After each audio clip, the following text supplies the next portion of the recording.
Dans ce format intimiste, si je peux ainsi m'exprimer, en vous remerciant d'avoir accepté de libérer un peu de votre temps pour nous parler de la mission qui est la vôtre, en votre qualité d'ambassadrice pour la diplomatie publique en Afrique.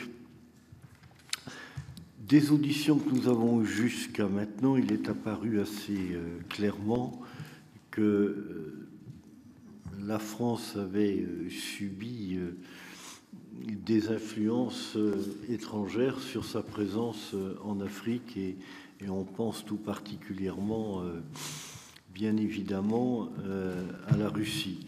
Je suggère que vous puissiez concentrer vos propos, bien évidemment, sur votre mission, mais plus particulièrement sur ce qui s'est passé ces derniers mois en Afrique et la manière dont nous avons été conduits à nous retirer de ce continent. Peut-être un propos liminaire d'une quinzaine de minutes, si cela vous agrée.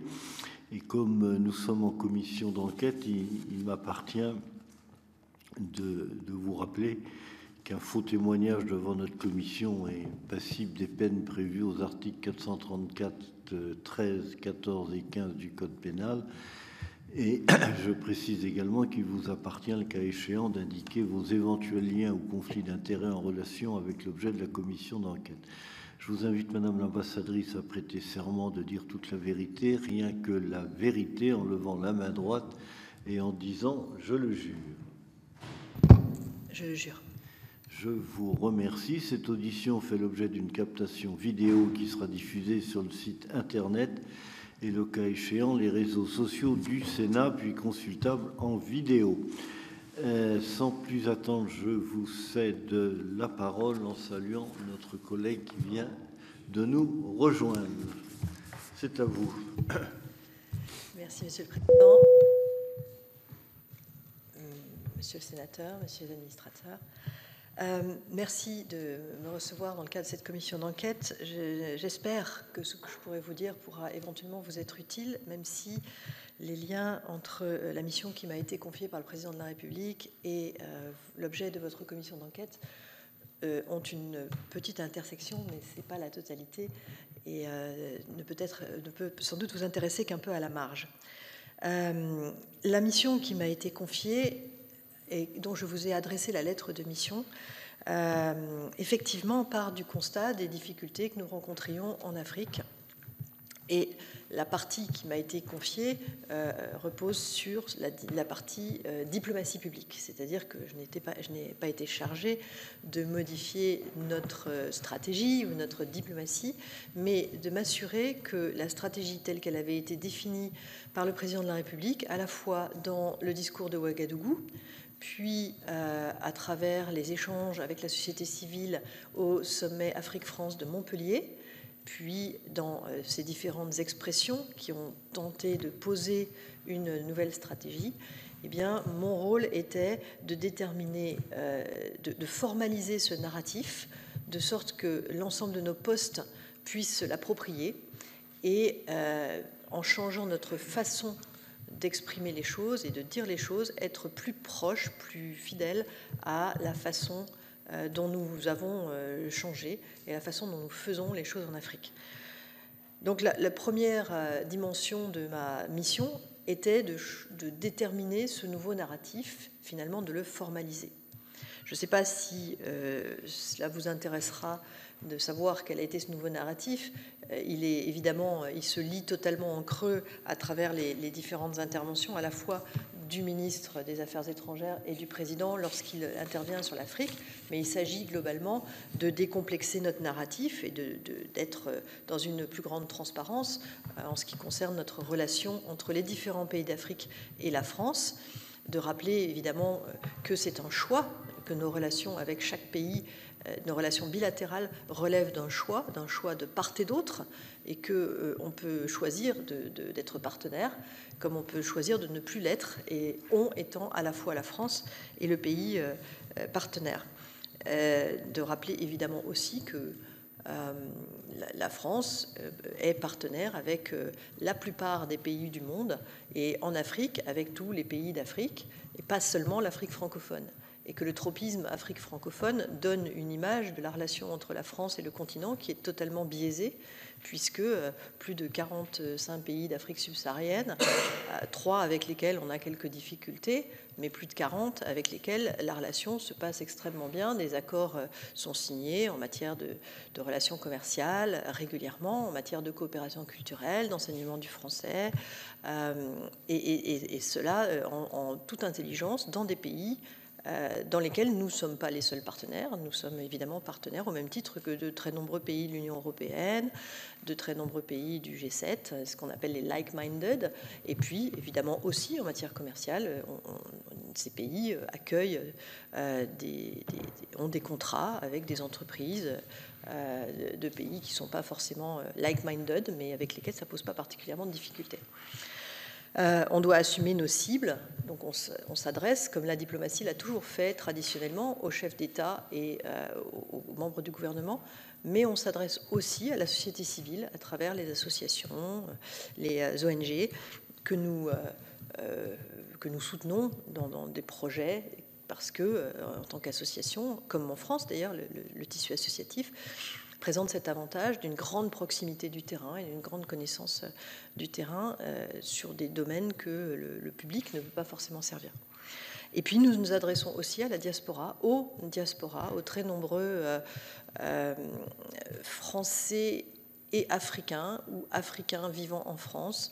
Alors certains apprécient le terme de diaspora, d'autres beaucoup moins, dès lors qu'ils sont nés en France, de parents qui eux-mêmes sont en France depuis très longtemps. Ils ne se vivent pas comme des diasporans, ils se vivent comme des Français qui ont cette double culture française et africaine. Je précise juste que ma mission se limitait, et c'était déjà pas mal, à l'Afrique subsaharienne. Je ne me suis pas du tout occupée de l'Afrique du Nord ou du Moyen-Orient. Évidemment, valoriser la relation et expliquer peut-être avec plus de transparence pourquoi nous sommes attachés à cette relation avec l'Afrique, en étant peut-être plus transparent. Le silence ayant, dans un certain nombre de pays, laissé la place à toute une fantasmagorie. Si les Français sont là, sans dire pourquoi ils sont là, c'est sans doute qu'ils ont des intérêts cachés, un agenda caché. Et ce fantasme a accru et embelli et progressé et alimenté évidemment les discours anti-français sur le territoire, sur ces territoires. Voilà. Et puis, je crois, changer notre posture. Les pays africains avec lesquels on coopère ne sont pas des régions françaises, ne sont pas des préfectures, et donc il faut parler de nous en parlant d'eux. Si nous coopérons avec les pays d'Afrique, c'est parce qu'ils ont une population jeune qui, demain, sera plus nombreuse que nous et seront des consommateurs, seront des électeurs demain. Si on coopère avec eux, c'est parce que c'est demain, le continent a un marché de plus de 500 millions, 1 milliard de consommateurs. Et donc, on a tout intérêt à ce que ça devienne des pays qui se développent et qui ont des classes moyennes qui peuvent devenir consommateurs de produits, de services, des touristes. Ça devient des partenaires commerciaux qui nous sont utiles.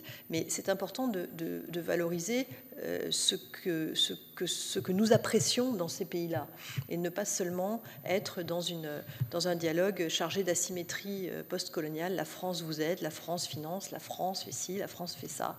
Ce qui va très bien lorsqu'on est président de région et qu'on justifie auprès de ses administrés l'utilisation qu'on a fait des deniers publics. D'abord parce qu'on est élu de ces gens-là et parce que c'est leur argent.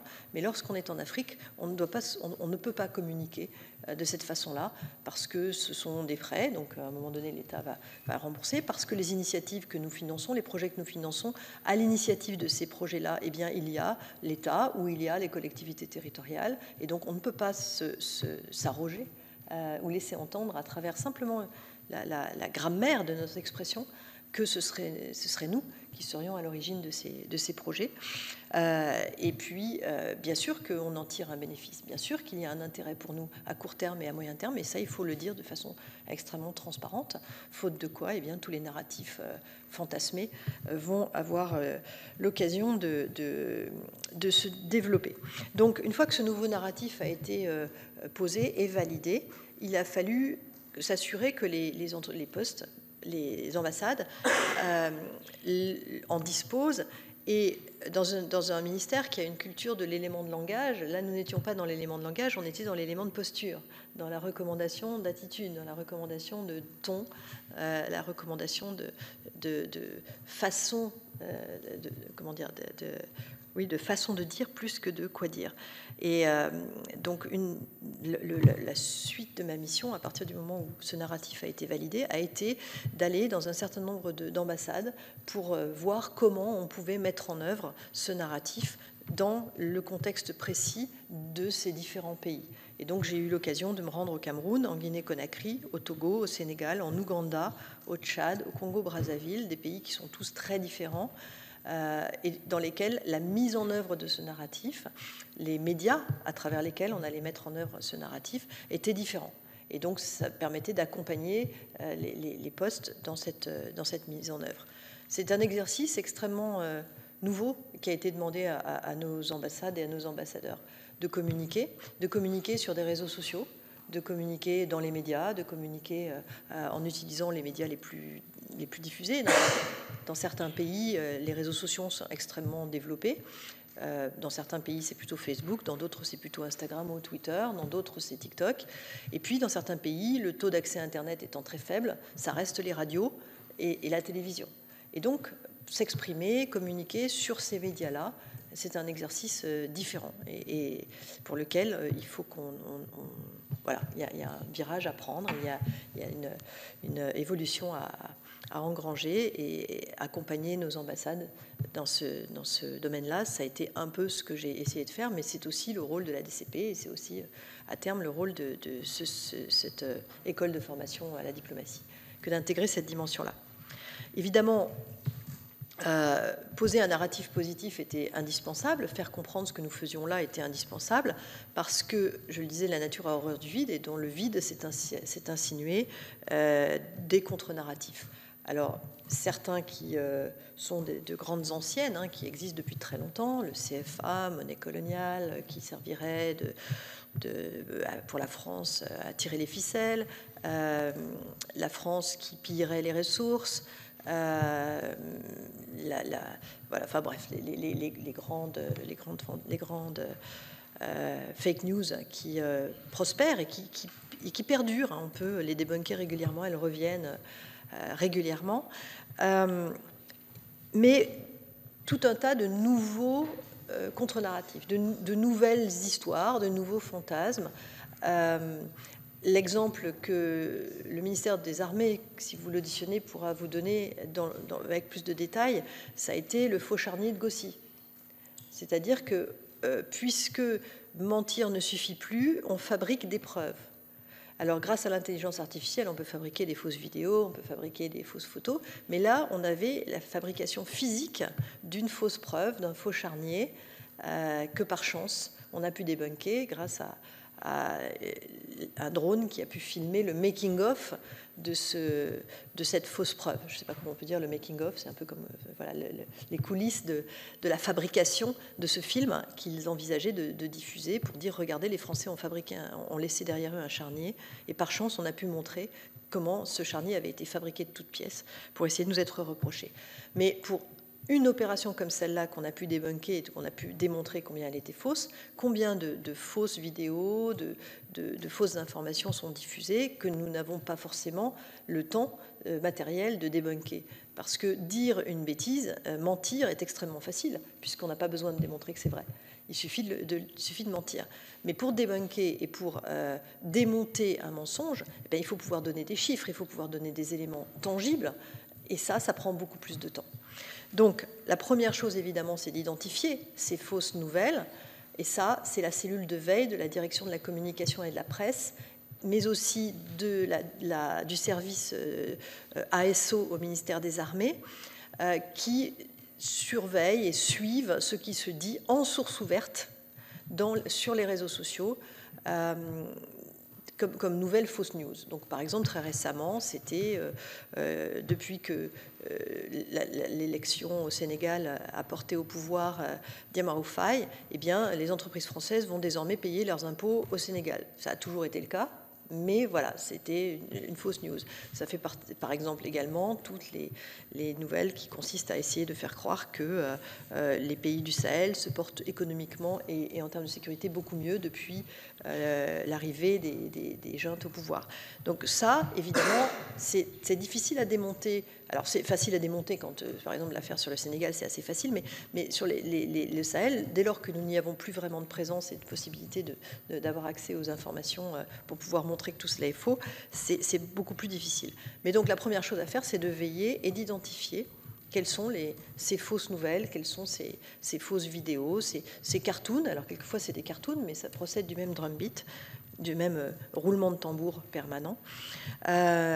Et donc une fois qu'on a identifié ces fausses nouvelles, il faut savoir lesquelles ont vraiment un impact, lesquelles vont vraiment se diffuser. Parce que des créateurs de fake news, il y en a tout le temps, certaines restent très confidentielles.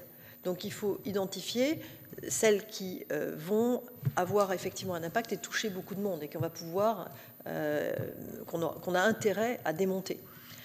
Si on démonte une fausse information qui a été vue par très très peu de gens, alors on crée ce qu'on appelle un effet stressant, c'est-à-dire qu'on va attirer l'attention sur cette fausse information alors qu'elle n'avait pas été vue.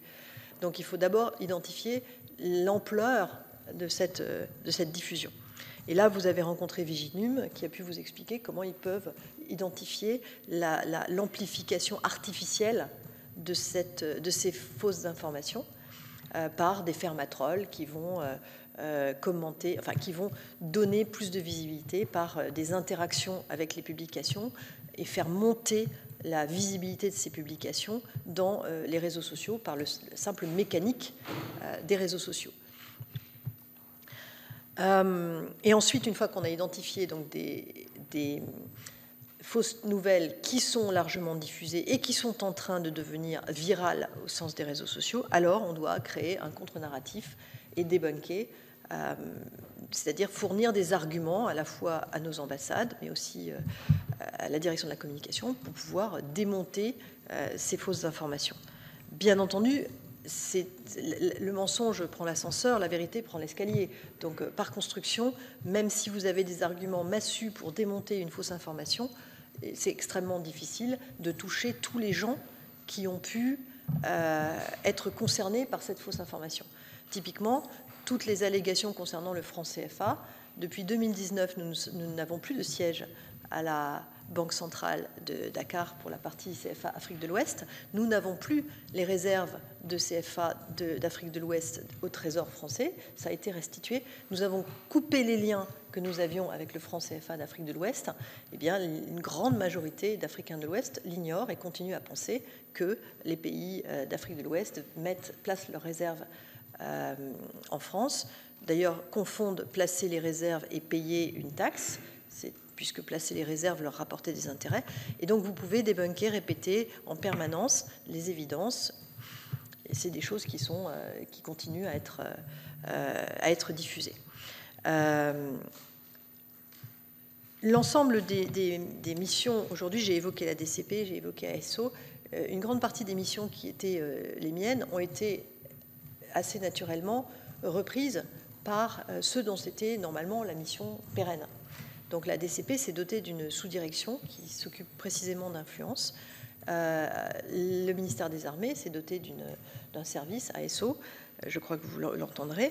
Donc petit à petit, ma mission à moi, elle a été de poser un certain nombre de choses. Le président a sans doute voulu avoir un ambassadeur sur ce dossier pour pouvoir montrer qu'il y avait une nécessaire coordination, une nécessaire prise en compte de cette problématique, mais à terme, je pense que chacun doit, dans son domaine, reprendre l'ensemble de ses missions tout en restant coordonné. S'agissant des diasporas, qui était un des angles de la mission, donc important de s'adresser à ceux qui sont tout à la fois français et africains, de nationalité ou de cœur, parce qu'ils sont un pont entre la France et leur pays d'origine ou d'origine de leurs parents et grands-parents. Et donc ces diasporas aujourd'hui sont prises en compte par la direction Afrique du ministère des Affaires étrangères. Voilà, en gros, ce qu'a été ma mission. S'agissant des ingérences étrangères, bien sûr qu'aujourd'hui, si on fait un Polaroid de nos détracteurs et de ceux qui sont les plus vocaux sur les sujets qui s'auto-intitulent panafricains, mais qui n'ont rien de panafricain, qui sont des anti-français, des anti-colonialistes, anti-impérialistes. Les authentiques panafricains qui étaient Nkrumah, Sékou Touré doivent se retourner dans leur tombe de voir que le terme qui était une belle idée d'unifier l'Afrique est utilisé aujourd'hui pour des gens qui n'ont comme seul discours que l'anti-France. Bien sûr que derrière ces gens-là, aujourd'hui, il y a des ingérences étrangères, bien sûr. Mais je dirais deux choses pour nuancer cela. La première, c'est que cette ingérence étrangère ou ces pays étrangers n'étaient pas à l'origine de ces panafricains, de ces personnes activistes anti-français. Ils ne les ont pas créés. Et deuxièmement, c'est extrêmement... l'ingérence étrangère ou le financement étranger est extrêmement difficile à démontrer. Sur le fait qu'ils n'ont pas été créés par les puissances étrangères, non, ils ont été créés par l'opportunité que représente le complotisme, quel qu'il soit. Il se trouvait qu'il y avait un marché porteur à dire du mal de la France dans certains pays d'Afrique francophone. C'était crédible parce qu'eux-mêmes étaient d'origine de ces pays-là. Et surtout, grâce aux réseaux sociaux, aux conférences et à la vente de livres, ça se monétise et ça permet de gagner de l'argent. Si ça n'avait été que l'expression d'une conviction dans un cadre bénévole et complètement désintéressé, ça n'aurait pas fait très long feu. C'est parce que ça leur rapporte de l'argent que ces gens ont développé ces chaînes médias sur les réseaux sociaux. Et le système même des réseaux sociaux leur rapporte de l'argent à proportion de l'outrance. C'est-à-dire que plus le propos va être outrancier et choquant, plus il va générer des vues, générer des interactions et donc générer de l'argent par le système des algorithmes des réseaux sociaux. De la même façon qu'un influenceur qui serait un joueur de football ou une actrice ou un chanteur va être repéré par une marque de cosmétiques, de chaussures de sport ou de vêtements pour en devenir l'ambassadeur de marque, eh bien ces anti-français, ces panafricanistes ont été repérés par les Russes comme ayant des plateformes déjà avec une certaine visibilité et sont devenus des proxys et ont été approchés a posteriori. Je ne crois pas qu'ils aient été fabriqués par cette ingérence étrangère. Ils ont été rattrapés par ces gens qui leur ont dit, voilà, votre audience nous intéresse, votre discours nous intéresse parce qu'il correspond à la marque et au discours que nous voulons, à la propagande que nous voulons diffuser. Vous êtes déjà dans la place, vous avez 300 000, 400 000, 500 000 abonnés, on pourrait presque dire des disciples, hein, puisqu'on est dans quelque chose qui tient du gourou de secte, dans la façon dont c'est, si on regarde les connexions et les communautés qui sont fédérées autour de ces gens-là. Et donc, effectivement, ces puissances étrangères se sont dit on va se servir de vous comme les marques se servent de gens qui ont une certaine notoriété pour continuer à diffuser ces discours-là, puisque vous êtes crédibles et puisque vous avez une audience. Et donc, évidemment, à partir du moment où ils ont bénéficié de financement par ces puissances étrangères, ils ont pu passer à une dimension plus large, en poussant, en payant par exemple, ou en bénéficiant de financements de Fermatrol qui faisaient monter l'audience et la visibilité de leurs publications. Ça leur permettait aussi de se payer des voyages pour se rendre en Russie, mais aussi dans les pays d'Afrique qu'ils souhaitent investir avec leur propagande, ou dans les départements d'outre-mer français. Tout ça, ça coûte de l'argent, d'autant que leur standard de luxe ne se satisfait pas du YMCA local. Il faut qu'ils puissent être logés dans de grands hôtels avec de belles voitures. Et donc tout ça, évidemment, est financé par les puissances étrangères. Là où ça devient très compliqué, c'est que, donc voilà, c'est panafricain en réalité, ont bénéficié des systèmes des réseaux sociaux et des algorithmes des réseaux sociaux qui font que plus c'est gros, on disait plus c'est gros, plus ça passe. En fait, maintenant, c'est plus c'est gros, plus ça rapporte. Et donc, derrière, les puissances étrangères se sont servies d'eux comme des proxys. Et donc, ces financements, toute la difficulté, c'est que c'est extrêmement difficile de les tracer. Une partie des financements proviennent des réseaux sociaux. Lorsque vous avez 10 000, 100 000 vues sur un média comme YouTube, eh bien vous gagnez de l'argent. Et cet argent est versé sur des comptes qui ne sont évidemment pas en France. Ce serait trop simple. Les modalités de financement par ces puissances étrangères peuvent passer par de la crypto-monnaie, peuvent passer par des proxys, ce qui rend très difficile à tracer, peuvent être aussi la prise en charge en nature de ces voyages, de ces hébergements. Et donc, si ça faisait l'objet d'un virement SWIFT directement sur un compte en France, ça serait extrêmement facile. Malheureusement, ça ne se passe pas comme ça. Et donc, c'est très difficile de montrer ce financement et donc cette ingérence qui passe par les puissances étrangères. Ce qu'il faut voir, c'est que si derrière on voulait judiciariser, il faudrait qu'on ait des éléments qui soient particulièrement probants. Aucun juge n'acceptera le soupçon. Et même si c'est un faisceau d'indices, il faudrait qu'on ait des éléments très concrets. Dernièrement, un panafricaniste a dit devant les micros de médias français, il a affirmé qu'il était financé par le Hezbollah et par l'Iran. Et a expliqué que les 400 000 € qu'on lui soupçonnait d'avoir perçus de la Russie en étaient très en dessous de la vérité. Il l'a affirmé au micro d'un média français qui est diffusé sur TF1 et sur TMC. On se dit, on a les éléments pour pouvoir judiciariser, puisqu'il y a là aveu d'un financement, y compris par non seulement par des puissances étrangères, mais même par des groupes terroristes.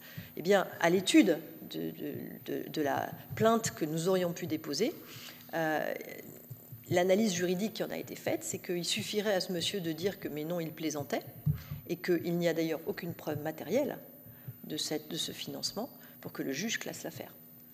Et c'est très probablement ce qui se serait passé.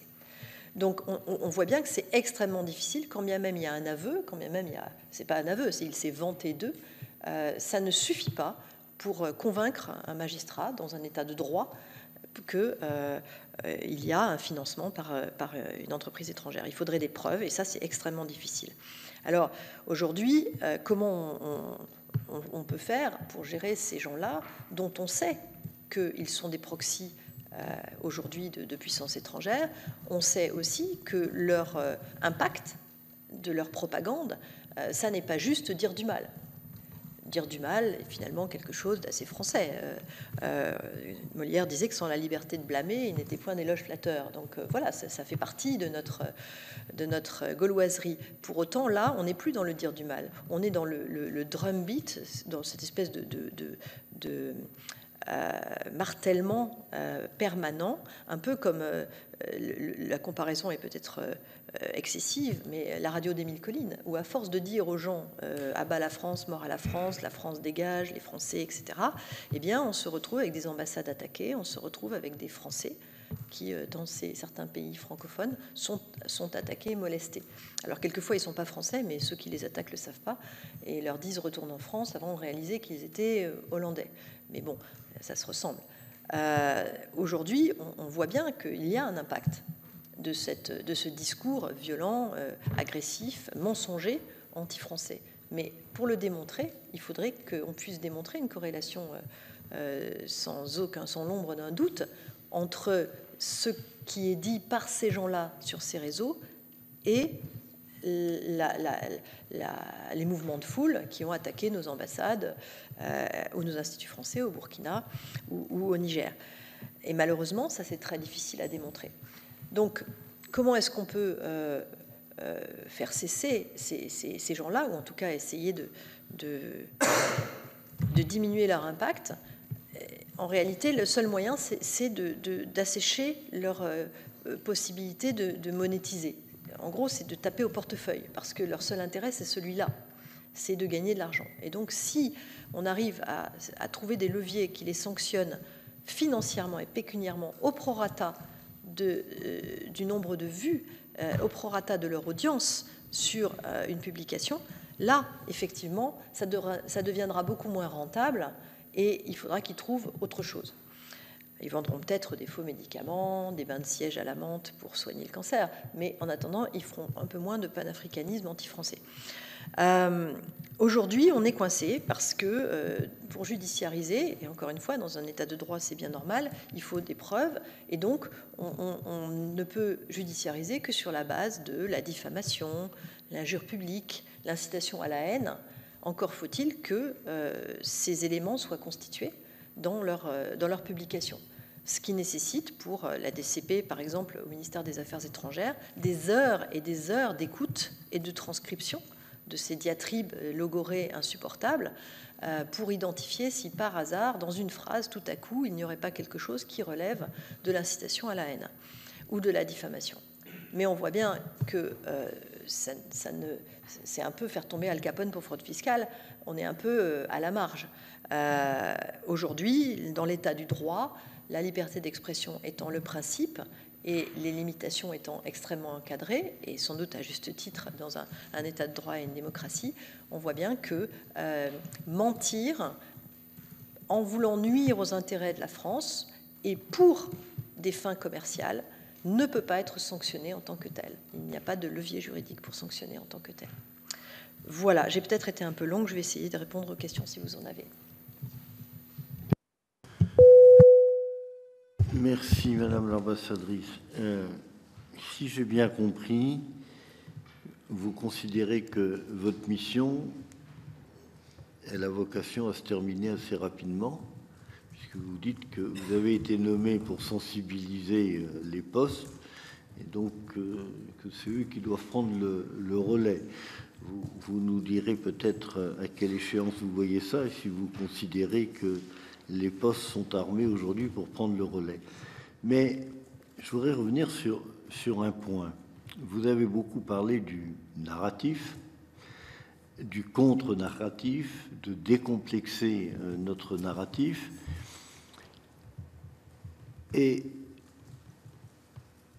lorsque vous avez évoqué la manière dont il fallait essayer de lutter contre ces influences, vous avez évoqué la piste du juridique en disant que c'était difficile de faire la preuve, c'était difficile de condamner, qu'il fallait taper au portefeuille, et j'ai noté au vol, on est coincé. Bon.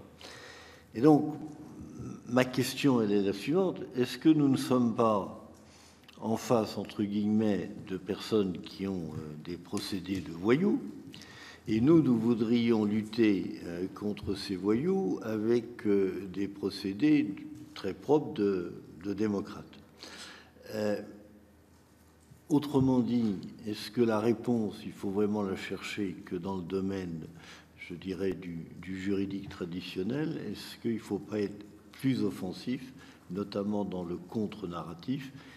Et dans ce cas-là, qui décide, je dirais, de contre-attaquer? Qui décide du contenu de cette contre-attaque? Parce que si on fait le bilan de ces derniers mois, le narratif en face a dû être assez explicite et fort, et notre contre-narratif n'a pas été à la hauteur de notre ambition de rester en Afrique et d'apporter au fond un accompagnement à nos amis. Donc ça, c'est une question un peu large, mais si vous pouviez éclairer sur ce point-là, et si nos collègues ont des questions, on pourrait les prendre en même temps, parce qu'on a une petite contrainte, il faut qu'on termine vraiment à 15h. Vas-y. Oui, Monsieur le Président, merci. Bonjour, Madame l'ambassadrice, désolé pour ce retard. Je voulais poursuivre un petit peu sur la question du Président, parce que c'est vrai que quand on voit la lettre de mission du Président de la République, on vous parle bien de riposte aux attaques. Mais ensuite, dans le deuxième alinéa, on voit bien qu'il est fait référence à la fois à une approche offensive et défensive. Et finalement, que fait-on de vraiment offensif? Mais c'est un peu pour reprendre l'idée, alors sans aller jusqu'à une méthode de voyou, mais pourquoi pas si c'était envisagé. parliez de proxy et de ce qui est fait par, effectivement, nos compétiteurs, nos opposants. Est-ce que nous-mêmes, nous n'avons pas intérêt à développer ce type de stratégie de contre-influence? Est-ce que ça a été envisagé? Est-ce que c'est une ligne rouge au-delà de laquelle nous ne souhaitons pas aller, nous n'envisageons pas d'aller? Ce serait intéressant d'en discuter avec vous et peut-être de développer dans ce cas, si vous le pouviez, donc ce point 2 de cette lettre de mission sur les ripostes. Finalement, est-ce qu'on est très défensif ou est-ce qu'on a un petit peu d'initiative, on va dire, en la matière, avec toute la difficulté que cela suppose, bien entendu, et merci de partager tout cela avec nous aujourd'hui. Madame Morin-Desailly. Merci, Monsieur le Président. Madame l'ambassadrice, une question assez simple qui répond à la commande de votre lettre de mission où vous demande de consolider et de diffuser une méthodologie qui consiste à systématiser une communication en privilégiant les canaux institutionnels. Donc ma question est assez simple. Quelle observation faites-vous de l'audiovisuel extérieur français, particulièrement en Afrique? Comment travaillez-vous avec eux? Quel conseil ou quelle observation faites-vous de la présence française justement dans un discours contre-narratif? En réalité, des forces en présence sur le territoire africain. Je vous remercie. Madame l'ambassadrice. Merci. Je vais essayer d'être dans les délais. Merci. Pour l'instant, ma mission a été déterminée donc par le président de la République. Il lui appartiendra, en fonction de mon rapport de mission, de déterminer s'il y a lieu de nommer quelqu'un pour me succéder et peut-être prendre en charge une partie qui n'aurait pas été explorée dans le cadre de la présente lettre de mission, puisque mon prédécesseur avait une lettre de mission légèrement différente et celle-ci a été un peu élargie. Donc voilà, il appartiendra au président en fonction du bilan qu'il fait de la situation en Afrique, de déterminer si la diplomatie publique doit être encore centralisée au niveau d'un ambassadeur. Comment répondre à des voyous? C'est un petit peu la problématique et je crois que je l'ai un petit peu adressée. Non, nous n'utiliserons pas les méthodes de voyous, nous n'utiliserons pas les fermatrolles, nous n'utiliserons pas les mêmes méthodes parce que ça se retournerait contre nous et que nous ne vaudrions pas mieux.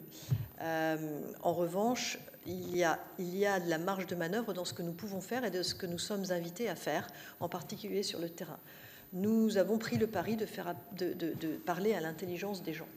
Mais pour que les gens puissent mouliner quelque chose et se servir de leur intelligence, il faut leur fournir du contenu, il faut leur dire des choses, il faut leur donner des éléments. Il faut qu'on soit beaucoup plus clair et transparent sur ce que nous faisons en partenariat avec les différents pays avec lesquels on coopère. Il faut que l'on travaille avec les médias locaux. Je reviendrai sur l'audiovisuel français tout à l'heure. Il faut travailler avec les médias locaux. Pourquoi? Parce que nous nous berçons de l'illusion que les pays francophones sont 100% francophones. Mais c'est loin d'être le cas. Lorsqu'on parle aux gens, disait Nkrumah, je ne sais plus pourquoi c'était Mandela, dans une langue qu'il comprend, on parle à sa tête, mais si on lui parle la langue dans laquelle il a été élevé, on parle à son cœur. Et ce que nous devons, c'est parler au cœur des gens. Et c'est toute la difficulté que nous avons, c'est que le français est notre langue à nous, que nous maîtrisons, dont nous sommes fiers et que nous promouvons, mais ça n'est pas leur langue à eux. Ça reste pour eux la langue du colonisateur. Certes, une langue unificatrice, c'est sans doute la langue qui leur permet de communiquer entre les différentes communautés, patchwork, qui se trouvent à l'intérieur des frontières qui ne sont pas des frontières naturelles de ces pays-là, de même que l'anglais est la langue unificatrice des différentes communautés patchwork qui constituent les pays anglophones comme le Ghana, le Nigeria.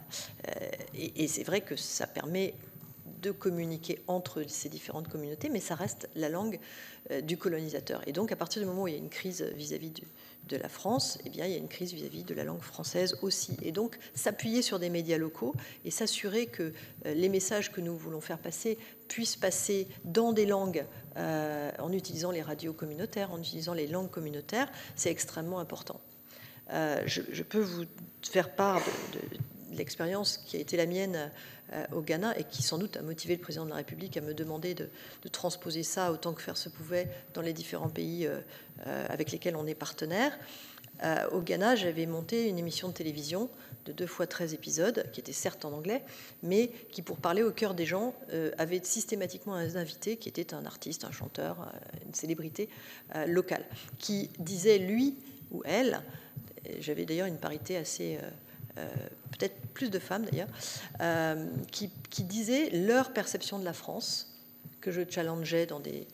comment dit-on en français, et avec lesquels je dis voilà comment on fait en France et voilà ce que nous faisons en termes de partenariat entre la France et le Ghana, et qui commentaient sur le plateau.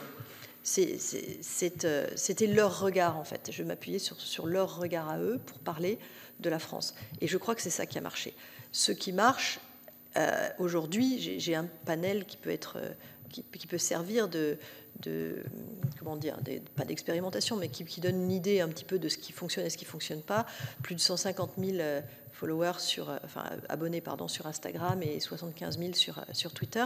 Si je communique dans une langue locale, j'aurai beaucoup plus de visibilité que si je communique en français ou en anglais. Donc parler au cœur des gens et utiliser aussi l'image de ce que fait un ambassadeur en action, en interaction, et cesser de publier des images où on est debout devant des drapeaux avec j'ai rencontré un tel, ce qui est quand même notre cœur de métier de rencontrer du monde. Donc au contraire, montrer comment on est sur le terrain, comment on est humblement sur le terrain. Et c'est, je crois, beaucoup à la puissance de l'image, en particulier en Afrique. J'évoquais les langues et le patchwork de langues. J'ai été fascinée de voir dans tous les pays d'Afrique que j'ai eu l'occasion de fréquenter plus que visiter, d'aller travailler, cette incroyable capacité qu'ont les Africains de comprendre le langage non-verbal et d'avoir une attention au non-verbal beaucoup plus importante que nous. Parce que nous sommes très attachés aux mots, encore une fois, la langue française, c'est la nôtre, et avoir le mot juste, en tout cas c'est comme ça que j'ai été élevée. C'était, on dit une espèce, pas un espèce. Voilà, c'était vraiment une grande attention au mot juste. En Afrique, c'est pas ça. En Afrique, c'est est-ce que vous souriez quand vous parlez? Est-ce que vous avez l'air sincère? Est-ce que vos gestes sont des gestes d'ouverture? Et ça compte énormément. Et donc, utiliser beaucoup mieux l'image, utiliser beaucoup mieux ce qui nous lie et ce qui peut nous créer du lien avec les gens, plus que seulement avec les chefs d'État. Donc, poser un narratif positif, c'est le plus important, et on n'en est pas encore là. On n'en est pas encore là.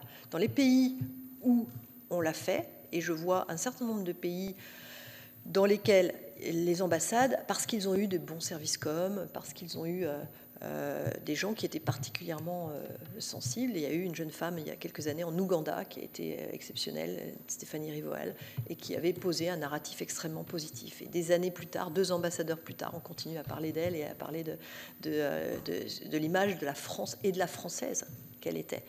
Et je crois que c'est ça. J'ai observé d'autres ambassadeurs, au Tchad par exemple, notre ambassadeur actuellement, a ce sens de la communication, du dialogue direct avec les populations. Et ça joue énormément. Et traiter la désinformation dès qu'elle apparaît.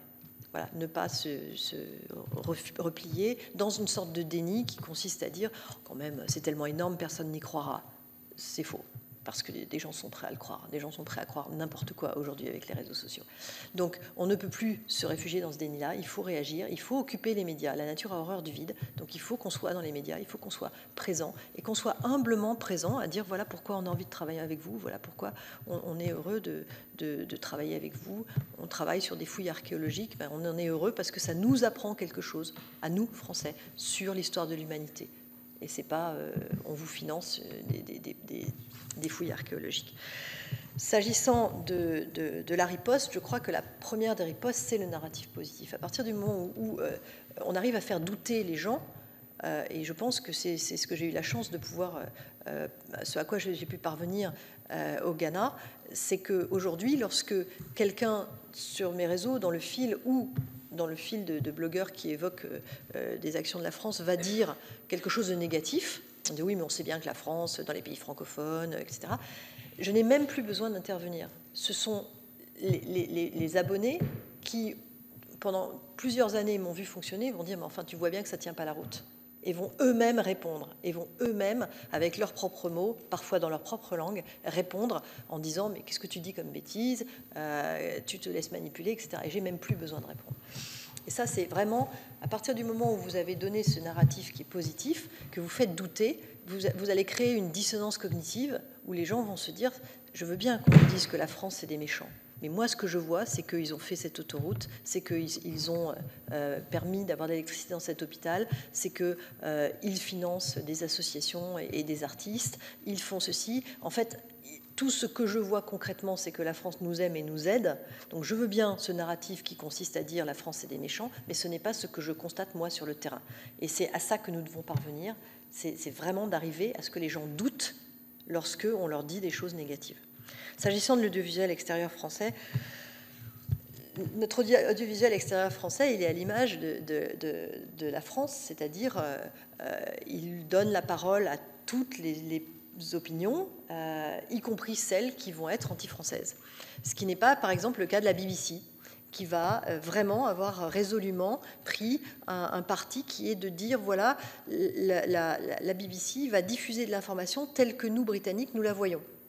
Et donc on regarde la BBC et nous avons l'image telle que les Britanniques le voient. Lorsque vous regardez des émissions sur l'audiovisuel français, c'est pas tant le monde tel que la France le voit que la France telle qu'elle se voit elle-même dans toute sa diversité, ses contradictions, son goût pour la polémique et le débat. Or, lorsque vous êtes détracteur et que vous entendez sur des médias français des gens qui disent la même chose, qui tiennent les mêmes propos négatifs et dévastateurs, vous vous dites c'est bien la preuve, puisque c'est eux-mêmes qui le disent. Et je crois que là, effectivement, on se fait prendre au piège de notre ouverture, parce que personne en Afrique, dans les pays, aucun des leaders, mais personne dans l'opinion publique n'accepte de croire que des médias que nous finançons, puisqu'on finance l'audiovisuel, nous n'avons pas la main sur leur ligne éditoriale. Donc ils pensent qu'à partir du moment où nous les finançons, nous validons ce qui est dit. Excusez-moi de vous interrompre, je ne vous parlais pas des chaînes publiques françaises plutôt regardées en France et certes diffusées après dans les pays étrangers, mais je vous parlais de notre audiovisuel extérieur, c'est-à-dire plus particulièrement France 24, oui. RFI, oui. Voilà. Mais vous avez notamment le rôle qu'elles peuvent jouer dans l'information. C'est ça. Mais je parlais bien de celle-là. D'accord. Je parlais bien de celle-là et d'éditorialistes qui, sur RFI par exemple, étaient nos pires détracteurs et qui ont, grâce à leur présence sur ces médias, une certaine notoriété. Regardez ce qu'ils publient sur les réseaux sociaux. On est dans la propagande anti-française. Or, ils sont crédibles puisqu'ils sont sur des médias que nous finançons. Quelque part, on a l'air de les valider. Et ça nous met dans une position extrêmement compliquée, puisque on laisse penser que ces positions-là sont acceptables. Je me permets, je voudrais rebondir. Vous laissez à penser qu'il y a des médias financés par les pouvoirs publics qui alimentent un discours anti-français. Je dis que sur nos médias de France Média Monde, il y a des éditorialistes, il y a des journalistes dont le discours est totalement dans la ligne de la propagande anti-française. C'est quoi la réponse et c'est quoi votre action face à cela? L'action, c'est d'interroger ces médias en disant est-ce que c'est bien normal? Et ils nous répondent il y a une liberté de la presse et une liberté éditoriale. Pas en on. Pas en on. Pas officiellement. Non, mais je pourrais vous les donner. Mais si vous écoutez, Monsieur le Président. Si vous écoutez, nous sommes devant une commission d'enquête, donc on voit la vérité. Mais si vous écoutez RFI, vous ne manquerez pas certains éditos qui vous surprendront si vous les écoutez régulièrement. Je pense qu'on servirait votre cause si vous aviez la gentillesse de nous donner quelques exemples. Vous avez un journaliste qui n'est heureusement plus aujourd'hui sur RFI et qui conseille des chefs d'État en Afrique, qui s'appelait Alain Foka. Donc vous pouvez écouter les éditos qui sont pas du tout dans le sens de ce narratif positif sur le partenariat que nous avons avec l'Afrique, et puis vous écoutez parfois des éditos de Claude Iciard, ou vous écoutez ce qu'il écrit sur les réseaux sociaux, et vous vous dites que c'est pas tout à fait acceptable non plus. Mais la liberté de la presse fait que, voilà, c'est son opinion, il la diffuse, mais il la diffuse sur un média qui est financé par la France, et donc dont on va nous reprocher de le valider d'une certaine façon. Certains chefs d'État nous disent comment vous pouvez tolérer des propos comme ça sur des médias français, fussent-ils médias de l'audiovisuel étranger. Nous recevons prochainement la directrice de TV Monde. Juste, Monsieur le Président, si vous m'autorisez de compléter ma question, et on sait bien que l'information, c'est un champ extrêmement compétitif, information, désinformation, par rapport à des chaînes comme Al Jazeera, Russia Today, etc. Qu'est-ce que vous observez justement dans le narratif portant sur des nouvelles communes de chacune de ces entreprises? Parce que l'audiovisuel public français prétend justement lutter fortement contre la désinformation de certaines chaînes. Alors, il y a une vraie cohérence éditoriale des chaînes Al Jazeera et Russia Today avec la propagande qu'ils souhaitent diffuser. C'est totalement cohérent. On sait ce qu'on regarde quand on regarde Russia Today. Lorsque vous écoutez RFI, vous avez la traduction de la grande liberté et diversité d'opinion qui s'exprime, sans forcément être mise en perspective d'ailleurs, mais voilà, ça traduit l'ensemble de la diversité des positions. Et il n'y a pas une ligne éditoriale qui est résolument la voix de la France. Voilà, mais c'est un choix. C'est un choix. Mais ça nous est reproché dans un certain nombre de pays parce qu'ils considèrent que nous faisons, que RFI, à travers certaines émissions, certains éditorialistes, certains journalistes, va faire une propagande anti-française. Et c'est très mal compris de la part de certains de nos partenaires, de certains chefs d'État en Afrique qui disent « mais nous, comment voulez-vous que nous luttions contre ces discours anti-français si vos propres chaînes françaises les diffusent ?» Voilà. Enfin, je vous rappelle que le discours à l'ONU du président malien a été diffusé en intégralité sur RFI, en intégralité, sans mise en perspective. Alors avec un débat a posteriori, mais enfin quand on vous tombe dessus, c'est quand même en intégralité. Pour donner un exemple, mais il y en a d'autres. Mais voilà, nous avons une relation à notre presse, qu'elle soit française ou audiovisuelle extérieure, qui n'est pas qui paye commande. C'est nous finançons, mais nous respectons la liberté des différentes opinions qui s'expriment.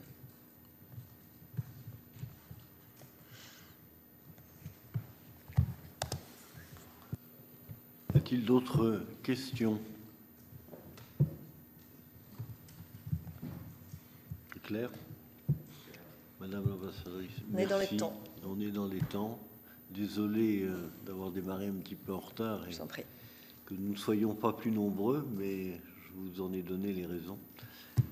Mais je pense que le dernier échange que nous venons d'avoir ouvre des pistes intéressantes à explorer. Madame la présidente Morin de Sailly, qui est notre grande spécialiste des médias dans cette maison. Merci à vous.